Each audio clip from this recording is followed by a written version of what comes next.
Ferguson'da durum biraz daha sakinleşti fakat Ferguson'ların Michael Brown'u unutmaya pek de niyetleri yok. Hala gösteriler yapıyorlar. Burası tam da Ferguson'daki polis merkezinin önünde de her gün göstericiler var. Aslında Ferguson olup bitenleri anlamanın belki de en iyi yolu buranın insanlarıyla konuşmak. Buradaki insanların neler düşündüğünü anlamak. İşte biz de şimdi Darren'la birlikteyiz. Darren burada yıllardır taksicilik yapıyor. Hi Darren. When you see these people protesting, what do you feel? How do you feel? Well, I support it because this region in general, Ferguson in particular, has had a long history of racial discrimination by the police officers. Really? Yes, you can. You feel it here? Yeah, I've experienced it. I remember a time back in 2009, I was passing through Florissant at Chambers and West Florissant, and I'm sitting at a light. I got pulled over by a police officer who was sitting on a parking lot just running plates, you know. And at the time, I've always been sort of a rebel, you know, so I don't do the license plate thing all the time. And I don't see the harm in it either. But for whatever reason, you're criminalized if your plates are expired or if a light is out. So they're waiting for a ticket. Yes, they're looking for tickets. And, You can pass by the courthouse when they have traffic court there in Ferguson, and you'll see a long line of 99% blacks. It's not a coincidence. It's not a coincidence at all. And you told me something about this shop. Yeah, this place has been in Ferguson for as long as I can remember. This is a tire and wheel shop. It's been here forever. And for the longest time, they refused to hire black men. Really? For the longest time, they refused to hire black men. They may have one or two now, but this area is predominantly black. You know, where are the jobs? Yeah, the jobs are important. So, Darren aslında tabii ki burayı çok iyi bilen birisi ve bize burada nasıl ırklar arasında, özellikle siyahlarla beyaz arasında bir ayrımcılık olduğunu söylüyor. Şimdi isterseniz gelin arabaya binelim ve Ferguson sokaklarında dolaşalım. Bir taraftan da Darren bize anlatmaya başlasın burada neler olup bittiğini. Let's go. Okay, Darren. Let's go in the car.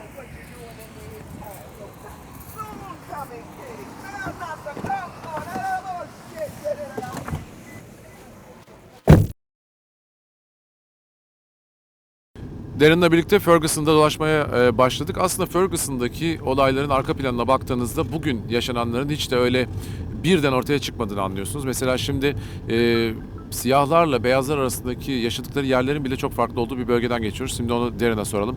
Hi Darren, where are we now? We are in, this would actually be the west side of Ferguson, and as you can see, you got brick homes, big Victorian homes here on this side, and this is where, quote-unquote, the money lives. You know, this is pretty much where the white population of Florissant resides, yes. So in Ferguson, white population lives in better houses, is that right? Yes, that's what I'm saying, yes. There are some blacks living over here, but for the most part, this is a predominantly white area. A lot less crime on this side because there's a lot less poverty on this side. See, what the establishment fails to realize in America is that where there is high poverty, there's going to be high crime. It is not that people are predisposed to crime because of their color. I mean, crime is high because poverty is high. You want to remove poverty, or you want to remove crime in the poverty. You know, poverty, where there's high poverty, there's high unemployment. They all go hand in hand. Yeah, you shouldn't only battle with the violence or the crime. You should battle with the poverty, right? Exactly. Yeah. Battle with the poverty. And how do you fight the poverty? You economic opportunities, and there are none.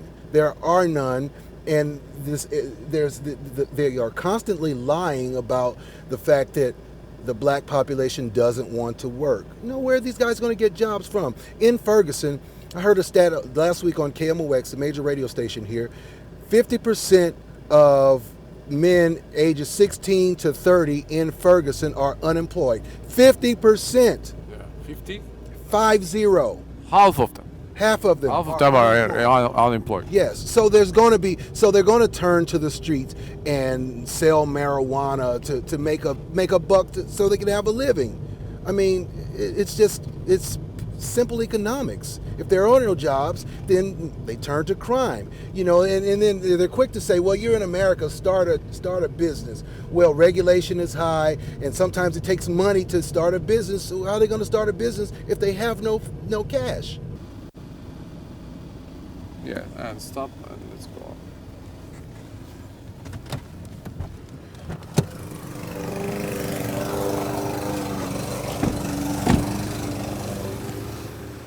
Derin'le Ferguson'da gezmeye, dolaşmaya devam ediyoruz. Şimdi Afrikalı Amerikalıların daha çok yaşadığı bölgeye geldik. İşte burası aslında gösterilerin de merkezi olan yerdi. Derin, now I think we are in in a place mostly populated by African Americans. Yes, ground zero. Yeah, I think you can still feel the difference. Absolutely. What kind of difference? Well, there's a lot more tension here. You know, people are more stressed here. There's high poverty, high unemployment, you know, so there's going to be a lot more tension just by the nature of that. And because of the high unemployment, and the high poverty, there's going to be some crime. You told us that even the homes they are living, the white people and the black people, they are different. Yeah, there is a stark difference between the homes. As you saw before, there were nice big homes, large lots, circular driveways, brick homes, as compared to many apartments, small wood homes, small lots. They are different. Yes. Derin de söylüyor aslında Ferguson'da siyahlar ve beyazlar arasında o kadar çok fark var ki bunu gözünüzle bile sokaklarda dolaştığınızda görebiliyorsunuz. Şimdi hemen arabaya tekrar binelim. Bu cadde üzerinde gösterilerin devam ettiği cadde üzerinde dolaşalım. Bakalım Derin bize daha neler anlatacak. Derin, let's go.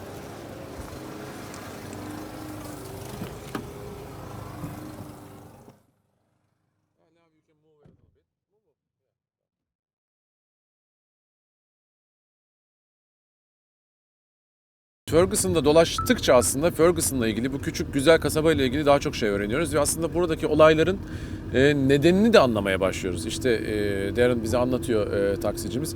Onunla biraz daha konuşalım istiyorum. Darren, so as an African American who used to live here and living nearby, as far as I understand, you always feel the discrimination here. St. Louis is one of those places. It's a town that in the 1960s, when there were riots going on all over America, St. Louis is one of the few towns in America that did not have a rebellion from police brutality or racial discrimination. It is one of the few. So this is the watershed moment for St. Louis. Yes, there's always been tension. However, the racism here is very subtle and it's very covert. It's not in the open. You feel it. You can go in certain areas and you just feel the tension. You're one of the few black guys in an area, and you can get the looks and you feel out of place because you just know that they don't want you there. So let's name it. This is racism, right? Pure and simple. It's actually it's a combination of both racism and classism. You know, the two go hand in hand in this country, and the establishment refuses to address either. They'd rather blame the black people for making excuses rather than looking at what is it that they're talking about. What is it that's actually bothering them? Why are they really upset? Why are they really saying these things? So, instead of charging me for being racist when I point out your racism. So do you think that this sad incident, the murder of Michael Brown, can be a turning point for the things going on here? Well, I would like to think it's a turning point, but we shall see. You know, we don't know exactly what's going to play out in the coming days and weeks and perhaps months and years behind this. But as we already know, since July, there have been 4 unarmed black men murdered by the police, and no disciplinary action has fallen upon any of these officers, and it's a common thing. Now, we can just talk about these 4, but you can go back decades to my mom's generation, to her mom's generation, and her mom's generation, and see the brutality and the discrimination and the flat-out racism that has occurred in this country and continues on. Just because there are no longer white-only signs at restaurants, just because a group of white men can't get drunk and grab a black guy and string him up does not mean racism is dead. It's still alive. So you say racism is there. Thank you very much, Darren. Yes, sir. İşte Darren aslında son cümlede her şeyi özetledi. Sadece buraya beyazlar giremez yazısı kalktı diye ırkçılık Amerika'dan gitti demek değil. Şu anda ırkçılık adını da koyuyor. Irkçılık diyor buna, racism diyor. Bizim burada günlük hayatımızda yaşadığımız bir şey diyor. İşte belki de Ferguson'da yaşananların özeti bu. Irkçılık. Bunun adını artık koymak lazım. Amerika'da ırkçılık var ve belli yerlerde de çok yüksek ve bu bazen işte burada olduğu gibi cinayetlere kadar gidiyor. Umarız Darren ve bu güzel kasabanın halkı bir daha böyle bir olay yaşamaz.